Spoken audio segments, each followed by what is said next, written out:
as urgent as they get. A no doubt stunned controller sees a 737 attempting to take off on a taxiway at the busy Orlando, Florida airport. 3278, stop.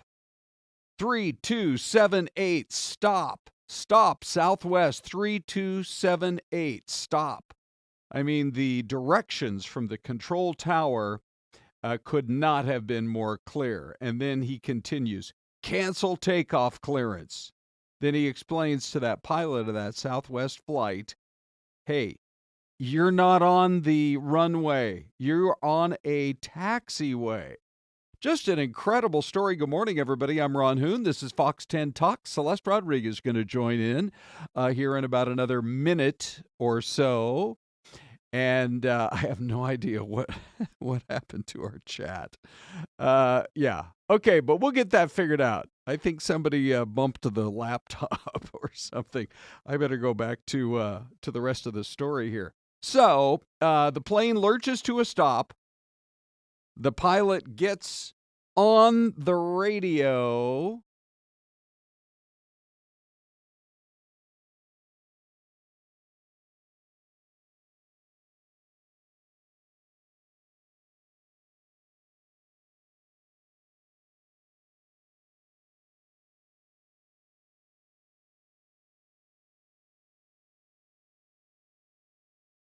Confusion about the lighting, and pilots are tired at the end of a long day. It was the middle of the morning when planes are usually moving up and down the taxiway, pushing back from a gate, heading toward their gate.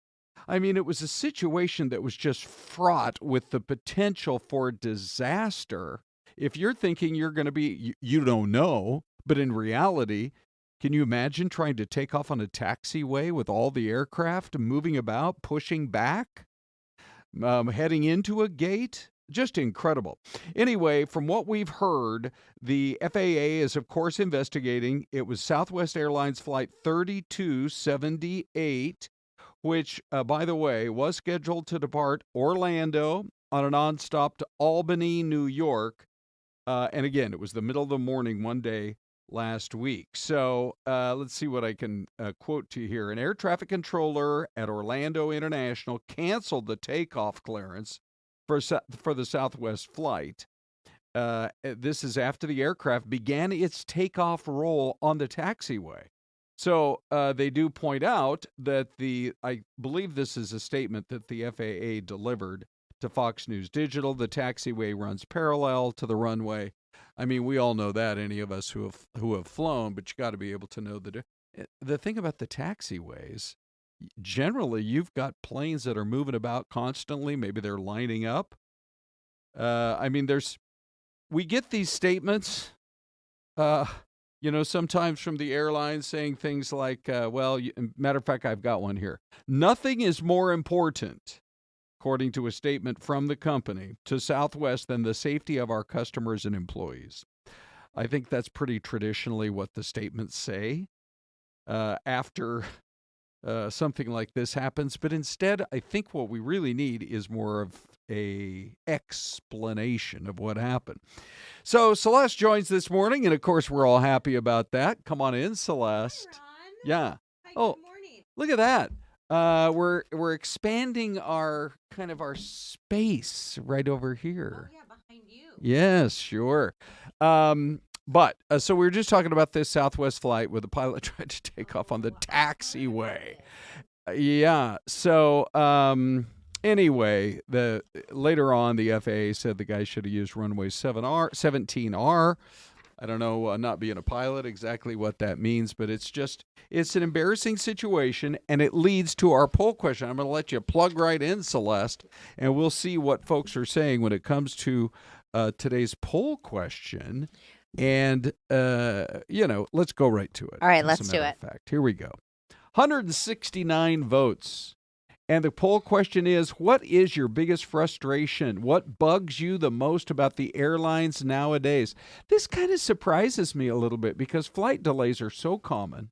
And then you get the reports of poor service, whether it's somebody at the gate with an attitude or once you get on board the aircraft. That's 21%. Yeah. Lost bags are not really a big deal for folks. It seems like maybe the airlines are doing better on that.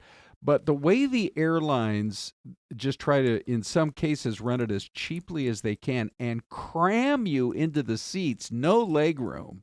I mean, what's the only thing that's left now, Celeste? Are the aisles? No, are the stand-up. Remember there was an airline like over in Ireland or the UK that wanted to just go with stand-up boards. Oh, so my they goodness. could squeeze more people in. Can that you way. imagine? I can't.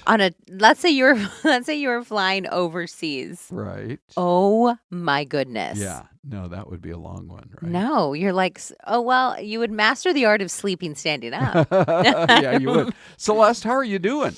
I'm doing pretty good. How are Good. you, Ron? Just great. It's been kind of a crazy morning. Has it? Yeah, just Really? a lot of moving parts and Okay. stuff, little hiccups. Live TV, the beauty of live TV is Yeah.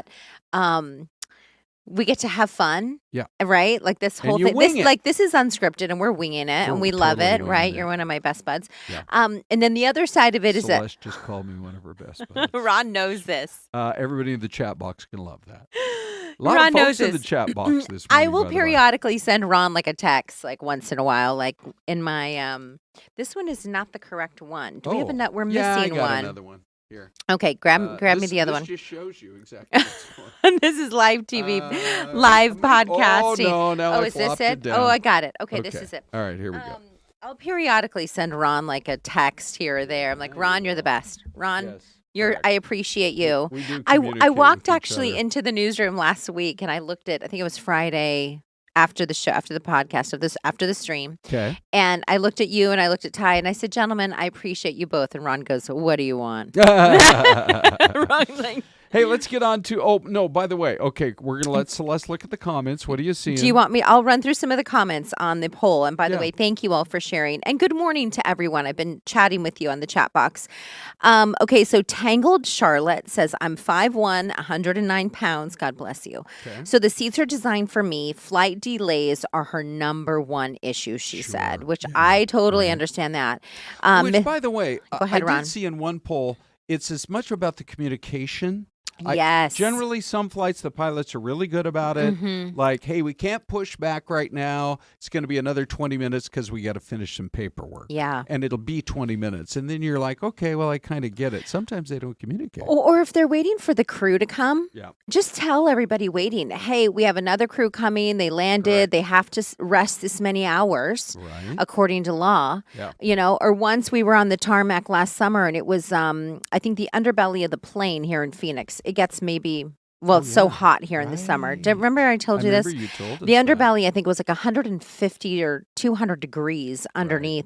And so the plane wouldn't take off. But at least he told you He what did the tell whole us. situation was. Right. I remember one time being on a flight last year. The summer was rough last year. It was so hot. It was and so the hot. pilot gets on and he says, we're seeing, there's a question about the wiring on the left side of the plane. And then he gets on a little bit later and says, well, now somebody has smelled smoke. Oh, yeah. So he said, everybody off the plane.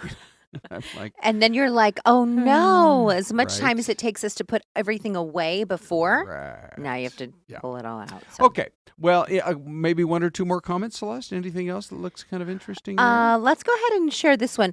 Mr. Paul Valine, 1978, We says, appreciate Mr. Paul Valine.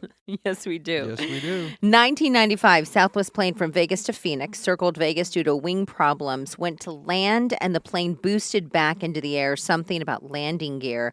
Yes, we finally landed safely. I've never been on a plane since. I am too scared. That ruined it for me. Right. Wow. Many years ago, I Mhm. bet you this was 30 years ago, I'm coming in for landing on LAX. I'm not a big fan of LAX. It's so busy. Oh, yeah. But we were just about in for landing, and all of a sudden, we take back off, Oh. and Oh, touch and go. Yeah, I thought, good, we're practicing our touch and goes.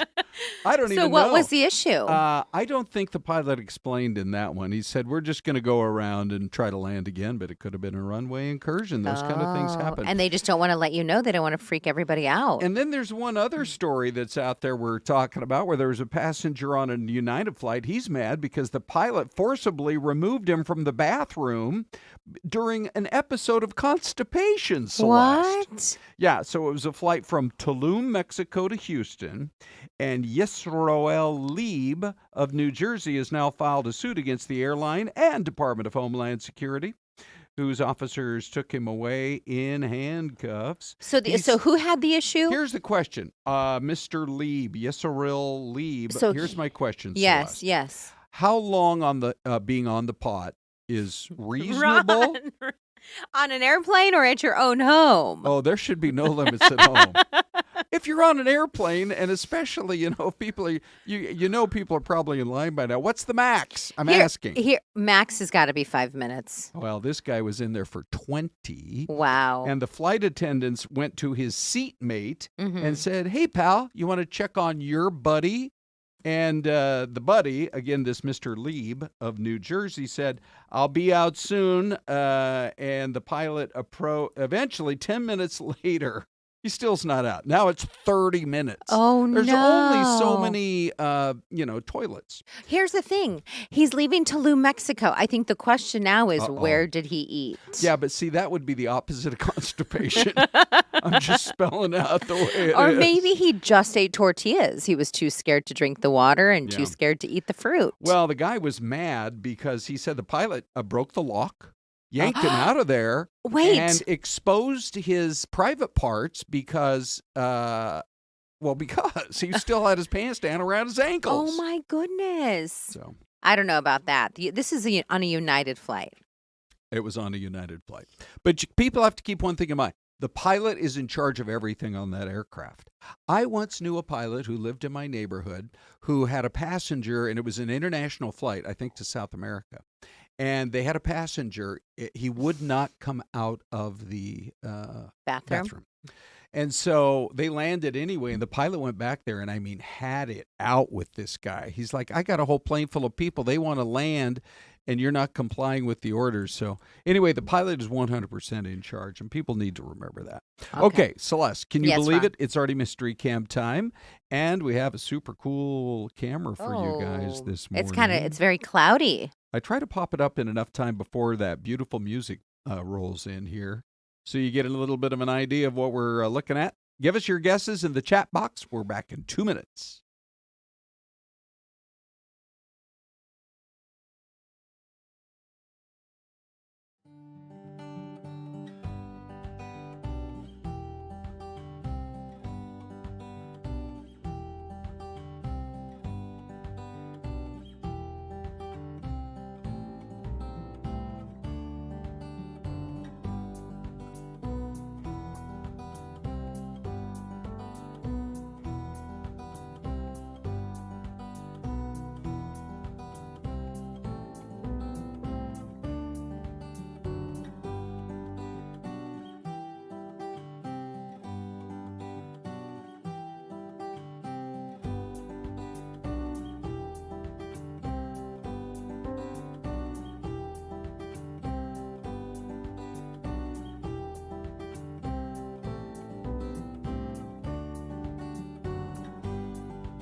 And we welcome you back. Let's take a look. Celeste, where are some of the guesses coming in from? So we have plenty of people chiming in the chat box. Starshay White says Chicago. Okay. Lil Philosophy, Alabama. Linda Monterth, North Carolina.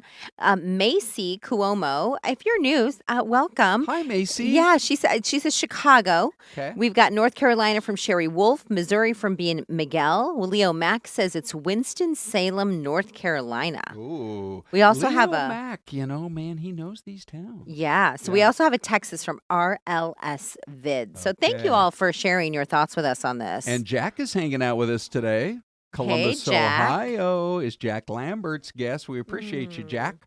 Let's see. I guess I'm going to go with Texas as well. I'll go North Carolina. All right, ladies and gentlemen, here is Celeste as we give you the answer to the mystery cam.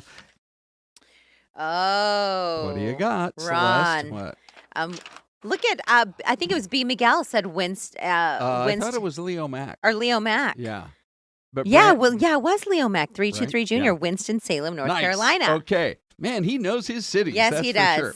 Okay. Leo says, I have a leg up on the rest of you guys. It's for sure. He says, I drive past that city once a month. Oh, wow. Traveling man. All right, way to go. By the way, apparently the story goes like this. There is Usha Vance, the second lady. She is going to be visiting Greenland, and I guess they're getting pretty uptight in Greenland. I don't know about the rank and file, just people who live there. But she's coming to spend a few days. She says she's just looking forward to seeing the beauty of the island. But then that's going to be followed up by Mike Waltz, the National Security Advisor, the Energy Secretary, Chris Wright. They're all going to be visiting over the course of this week. And the Prime Minister says the visits are, quote, aggressive. Wow. Yeah. Okay. So rather than just say, hey, we're happy to have some dignitaries coming in from whatever country, he's viewing it as aggressive. And, the argument is, would the Greenlanders be better off with the United States or with Denmark? Oh. Right? Is Denmark doing enough to really help out the people of Greenland? I don't know. I don't know. Yeah, maybe Greenland citizens are happy where they're at. Yeah. Maybe so. Celeste, we have another story we just want to get to real quick, which has to do with the White House. They're waiting, of course, very anxiously, probably not all that anxiously, for a big hearing, which is just getting underway, but it's in federal court, so you're not going to see any live cams, etc. On a 3-judge panel is going to be looking into the whole lawsuit on the deportation of those Venezuelans. Yes. And the system has been set up for a long time that any single judge, and I believe there are over 700 federal judges. So if you think that you're a group with whatever kind of political agenda, if you think that you can find a judge that's going to be sympathetic to your cause, out of 700, it's probably pretty easy to find one. Right. But in this case now it's 3 judges. So they all have to either agree or they're going to have a vote, and we'll see how it goes. But it's the next level, no doubt, on its way to the Supreme Court, and we're going to be keeping track of that. Now, we have a story for you that is generating a lot of talk. Let me go to ENG 22. And, there it is, 23andMe. Why are we talking about them? They just filed for bankruptcy protection. The Attorney General in California is telling customers, scrub your data from the site right now. The thing is that the CEO there actually said in a comment to investors the company was going to move away from technology development and move closer into marketing of customer data. I don't know if people like that idea or not. I think that you just want to know if you're from Greenland yes. or like Sri Lanka, right? I mean, you want to know which part of the world you're from. Yeah, I don't want you selling my information. And Correct. Actually, I have to say, I have done the 23andMe.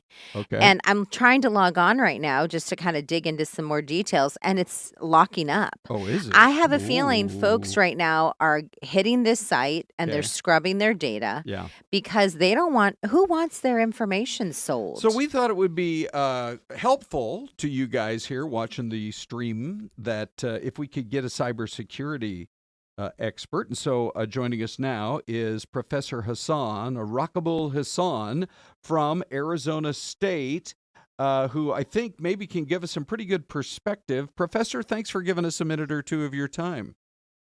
Thanks so much for inviting me. Okay. What should people know? Let's start with the big picture and then kind of dig into what's going on with 23andMe. What should people know about their data and how much of it is out there on the internet right now? So there are various ways that data can go out. So there was a hack actually that affected maybe 7 million people. That's what I see last year involving 23andMe. And then there are also internal issues like when companies go bankrupt or when there is a change of ownership, they might sell data to this new owner, or their privacy policies might change, right? So they can have additional use in according to the new privacy policy. So there can be a lot of things that involves legalities, that involves federal level or state level regulation and their own privacy policies that affect how the data will be used in future. And in general, I think what people care, I think, could be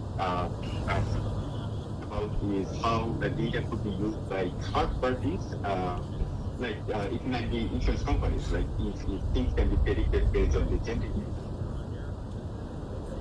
All right, Professor, I think we're hearing, Professor, pause first if you can for a quick moment. I think we're hearing some ambient sound. Where's that Our coming apologies. from? We're going to try to see if we can. Do you at home in the chat box, let us know if you're hearing that sound right now. We think it may be coming from a video. Oh, I think that was it. Maybe Okay. that was it. Yeah, it was Professor, can you hear us okay? Okay, good. And I just, I can hear you. yeah, we only have a minute or so left. What's the bottom line? What should people do from a practical standpoint to protect their data as much as possible? Well, I think right now, if you have already uploaded your data, I guess the only thing you could do possibly is to request deletion of the data, deny any further use of the data for whatever purposes, and let's just hope that they comply with their own privacy policy and regulation. Okay. Sounds like really good advice. We appreciate your time very much. Thank you so much. Yeah. Matter of fact, so Professor Hassan, we appreciate that. It's a good chance for everybody to just sit back, Syleste, and I think Yes. maybe, eyeball it in terms of how much of your data is out there. Let me just tell you a quick story. Mm-hmm. You won't believe this. So I'm sitting in church yesterday, and there's a guy who's speaking, and he's talking about his whole life story. Okay. And a really hard time in his life where his father died in a car accident. Oh, okay. And he mentioned that the job that his dad did, he was kind of prominent in that community. Okay. I'm not kidding. Later, I go to Google, and I know that, various whoever is listening in on your conversations. Yes. But Syleste, there was like a Google search. Basically, the information was in the search bar, and I didn't even ask for it, about the accident that the fellow's father had been involved in, and I'm like, I don't want you listening in to me when I'm hanging out with Syleste or when I'm sitting in church. Yeah. So Weird, right? so it's almost like Big Brother in terms of I know. technology Yeah. is always around. Yeah. Always. I mean, do you ever pick up your phone and open up the maps? And this is for you all in the chat box. Yeah. Open up the maps and it says, "Oh, are you driving home? 10 minutes to home." And you're thinking, how do you know where I'm going? What if Right. I'm going to the grocery store? I know. What if I'm going to go pick my kids up from school or something? Yeah. But it's because your phone is tracking your normal day-to-day movements. Well, I'd like to know when you're going to the grocery store, because maybe you could pick up a couple things for your Oh. friend. I think your best My bud. best bud. Yeah, right. Yeah, I think you're looking for some fresh sourdough loaf. Okay. All right. This next story is pretty wild, I will say that. And Yes. it has to do with the baseball card, Syleste, that just sold. A young baseball fan is a millionaire at the age of 11. 11. Wow. He recently sold. Hey, Simone, what graphics number am I looking for on that one? That's 5? Let me go to 5. Okay, he's 11 years old. Parents are like Cha-ching. Yeah, no kidding. So he apparently got it. Paul Skeens, I guess his rookie card, because somebody put the patch on it, made it very unique, one of a kind. This is the kid who turned down an offer from the Pittsburgh Pirates. They said, if you'll give us the card, we'll give you 2 season tickets behind home plate for 30 years. His answer was, show me the money. He's a smart kid. He auctioned it off this weekend for a little over $1 million. Wow. Can you believe it? 1.1 million. I'm so I wonder what happy he's for gonna. him. I wonder what he's gonna spend the money on, or if he took his parents out to dinner. Where did he get the card? Did he thank that person who gave it to him? Maybe. I don't know. Maybe there's a finder's fee. We need to know. Okay. Hey, one more story, Celeste, and it has to do with if you've ever wondered in the animal world if there was a showdown between a crocodile and an alligator, who, Celeste, would win? Oh. Do you have a guess? I'm going to go the crocodile. Okay. I believe we're going to roll it, and here we go. And so I believe the Croc, now the Croc I think is the one closer to you with the bigger jaw. Now look, right? Look, he's going to make a move right here in a second. Oh, he's going to start waving Stand that by. tail. Here Look he at go. that. Oh, he went for the bite. Yes, he And did. then look at that. He has the snout. Wow. And the gator's not willing to get. There you go. That was the move right there. That is the mic drop move right there that I think may have convinced the gator, or maybe it's that one there. Eventually, the gator slinked away, and the Croc was declared the winner. The winner. So the Croc has the bigger mouth, like the bigger jawline. Yeah. You know, my thought was there was a female somewhere in the bushes. And they were battling it out for her. It's always about a girl. Ron, isn't it always? I mean, men rarely argue. Yeah, that's true. It's like, okay, where do you want to eat? We'll go eat wherever. What do you want to watch? As long as it's baseball. Like, you know what I mean? It's like the only time it's like over a woman. Female, yeah. Renee put up with all my March Madness viewing this last weekend. Speaking of Ron, I know 5 seconds left. Okay, never mind. Just for tomorrow. No, that's great. I can't wait. All right, thanks for hanging out with us, everybody. But we got to